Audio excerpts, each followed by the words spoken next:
In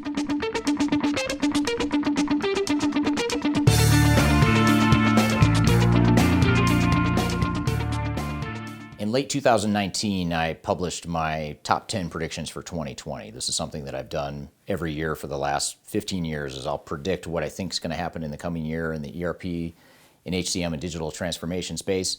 And given what's going on in today's world and the way 2020 has changed so much in ways that none of us could predict, it's time to take number 2 of our predictions for 2020 in light of the current environment. My name is Eric Kimberling.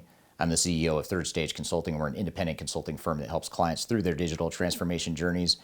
And as I was preparing for this video, I wanted to go back and look at what were those 10 predictions that I had for 2020 back 6 months ago, or whenever I first posted that video in the blog.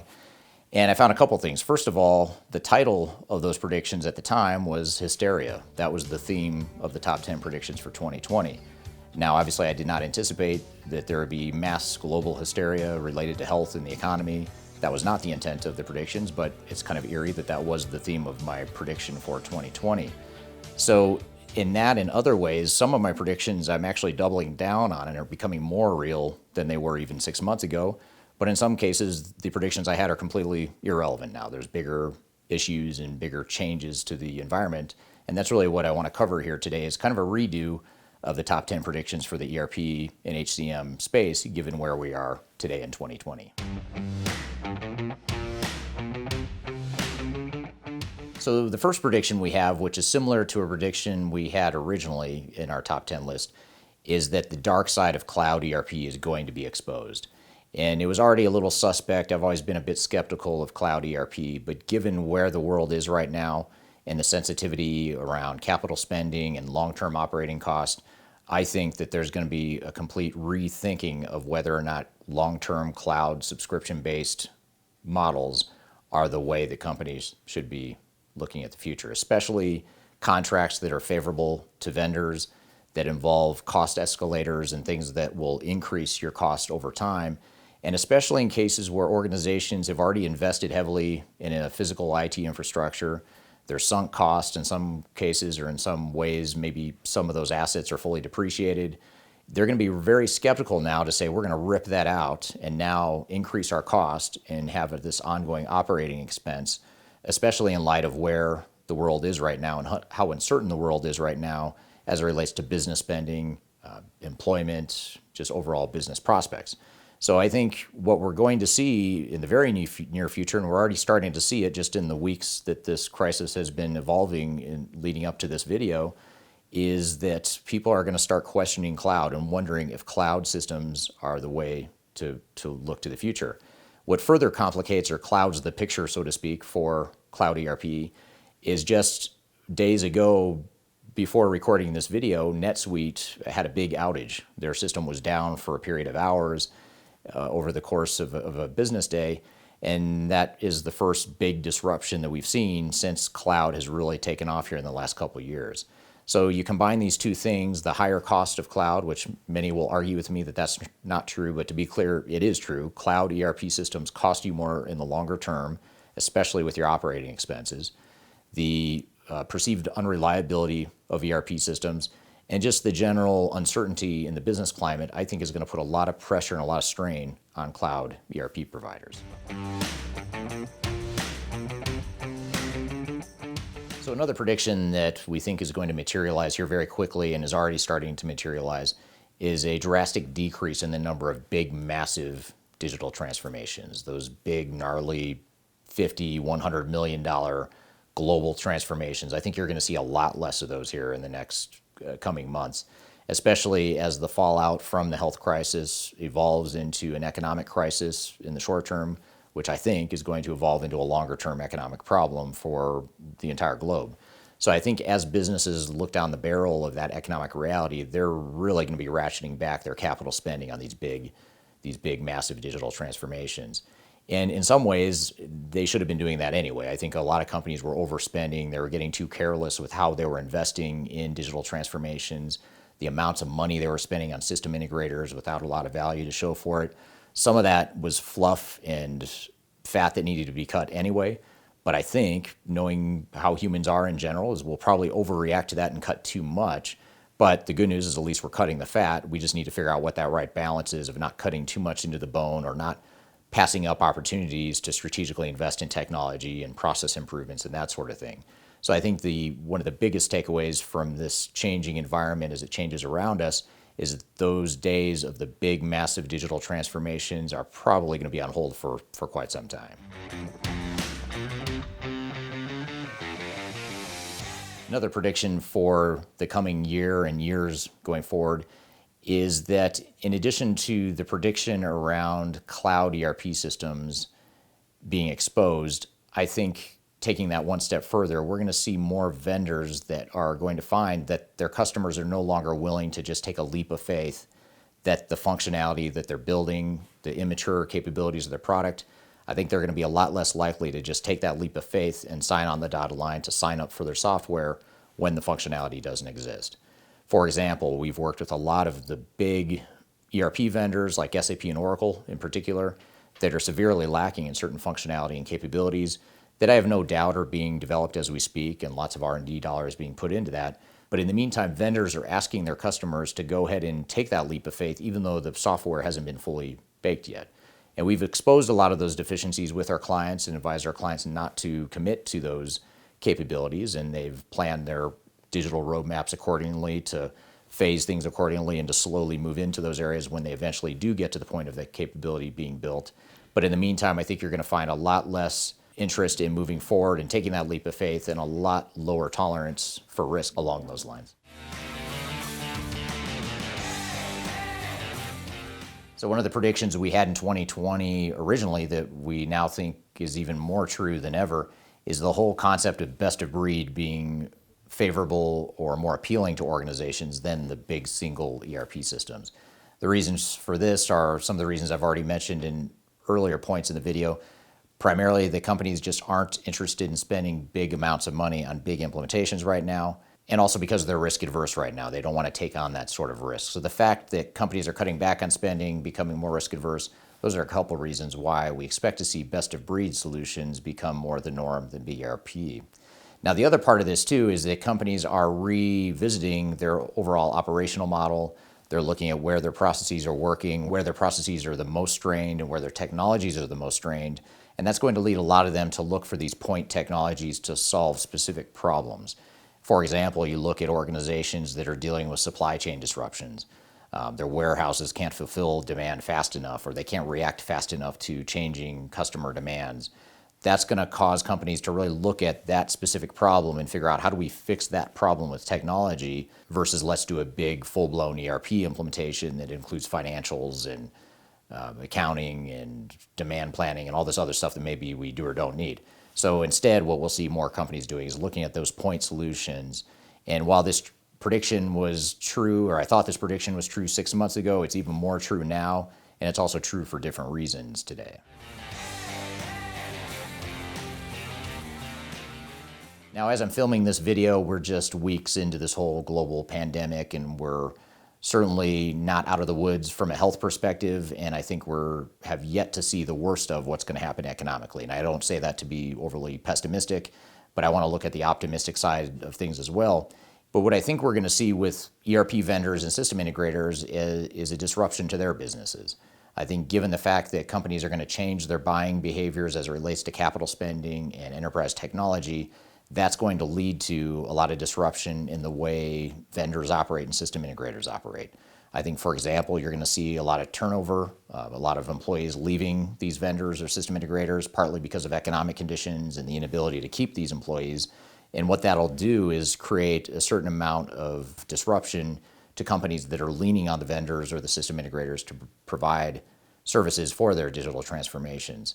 So I think companies need to be prepared as a contingency to look at how are we going to manage any sort of turmoil that the vendors or the system integrators might be experiencing, and how can we create some sort of redundancy internally so that we can own that knowledge base and build more of those competencies in-house. Now, the risk of that, of course, is the fact that you may be going through something similar where you may be laying off employees, or employees may be moving on to other positions, or certainly their lives, at the very least, are going to be very disrupted as a result of everything going on in the world. But we have to be prepared to at least know that that knowledge base is somewhere in-house versus relying too much on an outside party to provide that. So that's something that we're helping a lot of our clients navigate right now, is how do we make that transition from maybe an over-dependency on our vendor and system integrator to bring more of that competency in-house to be more self-sufficient going forward.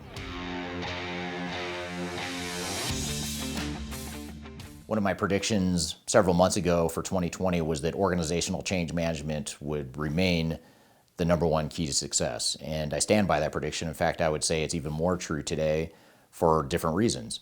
When I made that prediction several months ago, is because I knew so many organizations were going through these big transformations and so many companies were making these big leaps from legacy systems to entirely disruptive new technologies. But what we're seeing today is obviously very different changes that organizations are going through. While they still may be going through transformations on their own, whether it's a digital transformation or ERP or HCM project, they're also experiencing all the macroeconomic and health stuff that we're going through right now worldwide. And so organizations now have to be sensitive to the fact that employees aren't just thinking about the digital transformation. It was hard enough to get their attention perhaps to focus on a digital transformation. That's even more true now as they worry about their families, their health, their well-being, their economic prospects for the future, their retirement and savings. As employees worry more about that stuff, it makes transformation and change management in particular harder, and it puts more of a premium on the value of organizational change management. Now there's simply no way you can succeed in a transformation without doing change management well. I would argue that if you don't do change management, there's absolutely 0% chance of succeeding in that initiative. So the question becomes, how much can we invest in change management? And building on a point I've made over the years in the past and really doubling down on this point and saying it's even more true is how do we shift more dollars away from the technology and more into change management? Because if we can ease the transition for people, that's going to make the transformation that much more successful. And investing more in technology in today's environment just doesn't make sense. We need to be investing more in people and helping them through these transitions and also just helping them through all the stuff they're going through in their personal, their business lives. There's a lot of stuff that employees and that we all have to deal with. So change management is more than ever the most important part of a digital transformation. Now, coming into 2020, I had expected to see, and we already are starting to see, even before the global situation that we're facing now, health-wise and economically, even before now, we were starting to see an uptick in ERP failures. Main reason being that companies are deploying technologies that aren't fully baked, the capabilities aren't there, and they're rushing into these implementations without investing in the proper critical success factors and competencies that they need to make the transformation successful. What we're going to see now is that companies are going to find themselves in trouble if they don't change and redirect their projects fast enough. So what you're going to find is that companies that were already operating at too high of a run rate to begin with are now getting hit with a double whammy of either a spike in demand for companies that are seeing a spike in demand because they sell consumer staples or they sell food or other things that people are stockpiling in this current environment, or companies are seeing a decline in demand for their products or services because consumers simply aren't buying it or because the government is mandating that it can't be sold. And so whatever the impact is, that's going to have an impact on how companies should be managing their digital transformations. And I recently posted a video of how to navigate your digital transformation and really redefine your transformation in light of today's environment. I encourage you to check that video out because it unpacks the things you can do proactively to avoid your project going completely off a cliff as your business changes and as the world changes around you. So companies that don't adjust fast enough are going to find themselves in a situation where they have a failure on their hands and they're going to have to figure out how to get out of that. So the good news is if you're early enough in your process and you're watching this video soon enough, you can still take action to remediate whatever might be going off track with your project. Coming into 2020, a lot of what myself and other industry peers were talking and thinking about were cool things like artificial intelligence, machine learning, predictive analytics, Internet of Things, whole lot of opportunistic types of technologies. That stuff is still cool, it's still there, it still exists, but I think organizations more than anything, the top of their minds is going to be risk mitigation. How do we manage the risk of our transformation? How do we ensure that what we do deploy is strategic, We identify and mitigate the risks as quickly as possible, and we don't get taken down rabbit holes of deploying technology just for technology's sake, and we don't get taken down rabbit holes or run into those common pitfalls of spending way too much on our implementation without getting the value we should expect to see out of it. So companies that mitigate risk are going to do much better, and that's going to be the expectation for organizations in this new environment, is how do we mitigate risk and how do we ensure that our project doesn't get off track and that we're being extremely deliberate and strategic along the way. Now, I recently posted a video on my YouTube channel around how to mitigate risk on your digital transformation. I encourage you to check that video out. I've included a link below. So that'll give you some good tips on how to start to think about a risk mitigation framework for your transformation. Now, in any industry, you expect that the customer or the client's going to come first and they're going to get what they want.